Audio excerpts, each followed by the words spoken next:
Hello friends, तो आज की इस वीडियो में हम हिंदी व्याकरण के साथ साथ हिंदी बुक से भी संबंधित प्रश्न को लेकर आए हैं। तो आप लोग वीडियो के अंत तक बने रहिएगा। प्रत्येक प्रश्न बहुत ही ज़्यादा महत्वपूर्ण होंगे आपके एग्जाम के लिए। तो चलिए शुरू करते हैं। पहला प्रश्न है, इनमें से किस साहित्यकार का संबंध बिहार से नहीं है? आपको बताना है कि किसका संबंध बिहार से नहीं है। ऑप्शन में दे रखा शिव पूजन सहाय, हजारी प्रसाद द्विवेदी, रामधारी सिंह दिनकर, फणीश्वर नाथ रेणु। तो बता दें इसका आंसर जो होगा ऑप्शन बी हो जाएगा, हजारी प्रसाद द्विवेदी। इसका संबंध है यूपी बलिया से, यूपी बलिया से इसका संबंध है। और बाकी शिव पूजन सहाय, रामधारी सिंह दिनकर, फणीश्वर नाथ रेणु, इन तीनों का संबंध बिहार से है और हजारी प्रसाद द्विवेदी के संबंध यूपी उत्तर प्रदेश से है। आप इसे याद रखिएगा। अब बढ़ते हैं अगले प्रश्न की ओर। प्रश्न है, हिंदी को हम राष्ट्रभाषा मानते हैं। ये किसका कथन है, किस विद्वान का कथन है कि हिंदी को हम राष्ट्रभाषा मानते हैं? ऑप्शन में दिया दयानंद सरस्वती, महात्मा गांधी, केशव चंद्र सेन, सुभाष चंद्र बोस। तो याद रखिएगा इसका आंसर ऑप्शन बी हो जाएगा। महात्मा गांधी का कथन था कि हिंदी को हम राष्ट्रभाषा मानते हैं। आप इसे याद रखिएगा। ये प्रश्न व्याकरण से संबंधित है, पहले ही बता दिए। आज का जो प्रश्न होगा बुक और व्याकरण दोनों से संबंधित होंगे। निम्न में से अशुद्ध शब्द का पहचान करना है, जो गलत है, रॉन्ग है, उसी को आपको चयन करना है। ऑप्शन में दिया है उज्ज्वल, अनधिकार, अतिथि, कवयित्री। याद रखिएगा अतिथि भी सही है, कवयित्री भी सही है, अनधिकार ये भी सही है, बाकी गलत ये है। उज्ज्वल ऐसे नहीं होगा, तो आपको गलत ही चुनना था ना। तो इसका आंसर ऑप्शन ए हो जाएगा। उज्ज्वल होगा कैसे, हम लिख देते हैं, आप इसे याद रखिएगा। उज्ज्वल होता उ, फिर आधा जो, फिर आधा जो, यहाँ पे पूरा जो नहीं तो यहाँ भी आधा जो होता, फिर वो लो, उज्ज्वल। तो उज्ज्वल ऐसे होता, आप इसे याद रखिएगा। ये बहुत बार पूछा गया बहुत सारे एग्जामों में।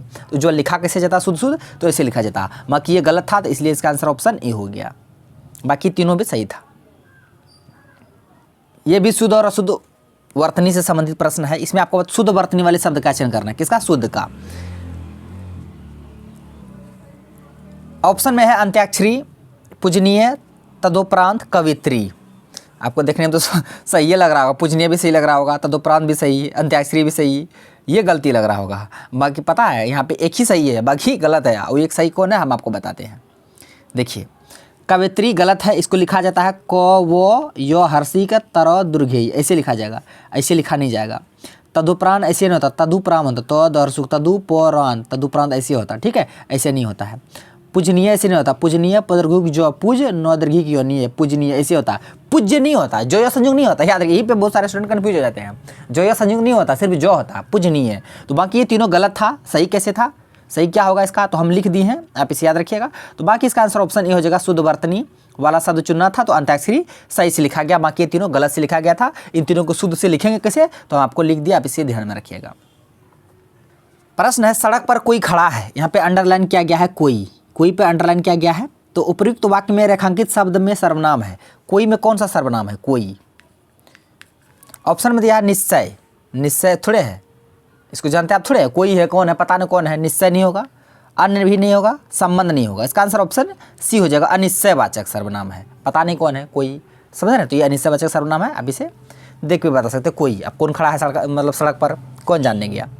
तो इसका आंसर ऑप्शन सी हो गया, अनिश्चयवाचक सर्वनाम। सर्वनाम के 6 भेद, सर्वनाम के 6 भेद, आप इसे याद रखिएगा। विशेषण के 4 भेद।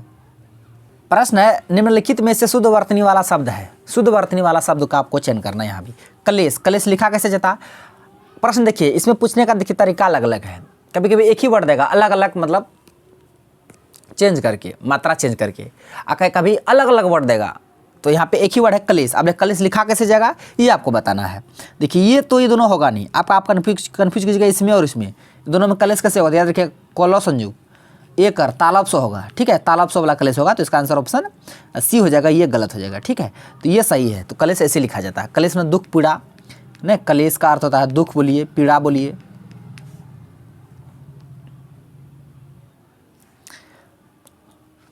प्रश्न है, कबीर दास जी का संबंध किस काव्य धारा से है। कबीर, इसका बहुत ही फेमस रचना है बीजक। बीजक किसकी रचना है, कबीर, आप इसे याद रखिएगा। और इसका संबंध किस काव्य धारा से ही आपको बताना। तो ये संत थे, संत काव्य से थे। कृष्ण नहीं, राम भी नहीं, सूफी भी नहीं। तो इसका आंसर ऑप्शन सी हो जाएगा, संत काव्य से संबंधित थे कबीर। रैदास, ये भी संत काव्य से संबंधित थे। इसे संतों का संत कहा जाता है। रैदास को संतों का संत किसे कहा जाता है, रैदास को। तो इसका आंसर जो होगा रैदास हो जाएगा। और कबीर जो संबंधित है, ये संत काव्य से है। प्रश्न है, निम्न में से शुद्ध शब्द आपको चयन करना है। यहाँ भी देखिए एक ही वर्ड दिया है, इसमें सिर्फ मात्रा का उलटफेर कर दिया है। तो कुमुदनी लिखे कैसे जाते हैं, तो याद रखिएगा, क में हर से उ, म में हर से उ कुमु, और दो में हर से ही, नौ में द्रोही कुमुदनी। तो ये इसका सही होगा, ऑप्शन बी इसका करेक्ट आंसर हो जाएगा, कुमुदनी। कभी कभी अलग वर्ड भी देगा, कभी कभी मात्रा चेंज करके देगा। यहाँ मात्रा चेंज करके दिया था, वर्ड इन कुमुदनी ही था।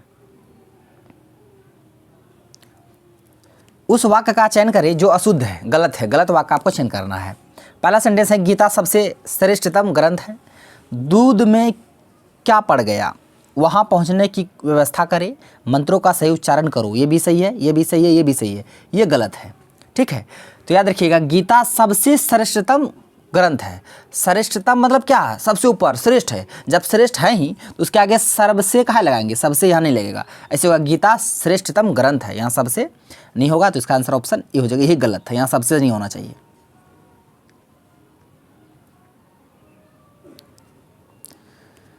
प्रश्न है, निम्नलिखित शब्दों में से तद्भव शब्द को पहचानिए। आपको तद्भव चुनना है। ठीक है, आलोचक जन्म करता है आलोचना करने वाला। सूर्य, सूर्य तत्सम है, इसका तद्भव होगा सूरज। क्या होगा, सूरज। उसी अग्निय तत्सम है, इसका तद्भव आग होगा। आलोचक आलोचना करने वाला, आलोचना करने वाला, तो एक ही वर्ड बच गया, क्या, ऑप्शन बी, चांद। चांद ये तद्भव है, तो ये चंद्रमा का, चंद्रमा तत्सम है, इसी का तद्भव चांद है। आप इसे याद रखिएगा, इसका आंसर ऑप्शन बी हो गया।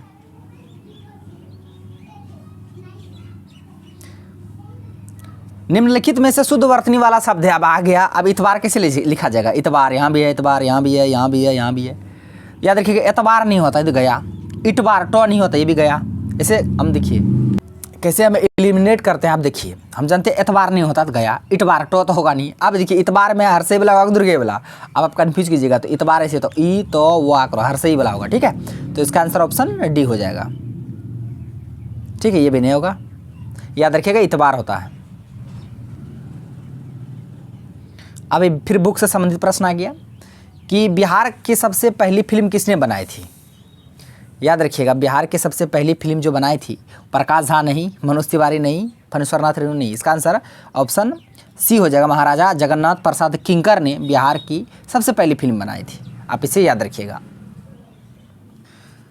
प्रश्न, ऐसे शब्द जिनमें लिंग, वचन, कारक आदि के कारण कोई परिवर्तन नहीं होता है, जिसमें परिवर्तन नहीं, एक होता विकारी, आप याद रखिए, एक होता विकारी, एक होता अविकारी।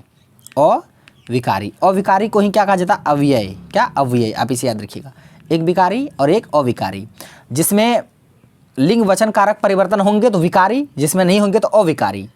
तो यहाँ पे अविकारी ऑप्शन में है ही नहीं, ऑप्शन में क्या, अवयव दिया है, तो इसका आंसर ऑप्शन बी हो जाएगा। आप इसे याद रखिएगा, अविकारी को ही अवयव कहा जाता है। अगर पता रहता तब ना बना पाइएगा, तो इसीलिए अव्यय किसे कहा जाता है, अविकारी शब्द को अव्यय कहा जाता है, और इसका लिंग, वचन, कारक नहीं बदलता है, परिवर्तन नहीं होता इसमें। इसका आंसर ऑप्शन बी हो जाएगा। अविकारी रहता तो अविकारी आंसर होता। सर्वनाम शब्द किसके स्थान पर प्रयुक्त होता है। सर्वनाम शब्द संज्ञा अथवा नामों के बदले जिन शब्द का प्रयोग हो उसे हम लोग क्या बोलते हैं, सर्वनाम। तो ये स्वर के जगह नहीं आता, विशेषण के जगह नहीं, क्रिया की जगह नहीं। तो इसका आंसर ऑप्शन बी हो जाएगा, संज्ञा के बदले आता है सर्वनाम। तो इसका आंसर ऑप्शन बी। संज्ञा के कितने भेद, 5 भेद, जातिवाचक, व्यक्तिवाचक, भाववाचक, समूहवाचक, द्रव्यवाचक। तो फ्रेंड्स, ये आज का लास्ट प्रश्न है, कौन सा शब्द भाववाचक संज्ञा है। भाववाचक समझते हैं ना, महिला नहीं, ऑप्शन में महिला दिया है, महिला भाववाचक नहीं होगा। वृद्ध, ये भी नहीं होगा। युवा, ये भी नहीं होगा। इसका आंसर ऑप्शन सी हो जाएगा, बचपन। बचपन ये भाववाचक संज्ञा, आप इसे याद रखिएगा। तो फ्रेंड्स, आज का प्रश्न बस यहीं तक था। सारे प्रश्नों को भी एक्स्ट्रा फैक्ट साथ बता दीजिए। आपको वीडियो अच्छा लगा तो मेरा वीडियो को लाइक कीजिए तथा मेरा यूट्यूब चैनल कर दीजिए, सड्डा को सब्सक्राइब करिए और बेल आइकन को भी हिट कर दीजिए, ताकि हर एक लेटेस्ट वीडियो का नोटिफिकेशन तुरंत आप तक पहुंच जाए। वॉचिंग वीडियो, धन्यवाद। अब मिलते हैं नेक्स्ट वीडियो में नेक्स्ट टॉपिक के साथ, तब तक के लिए जय हिंद।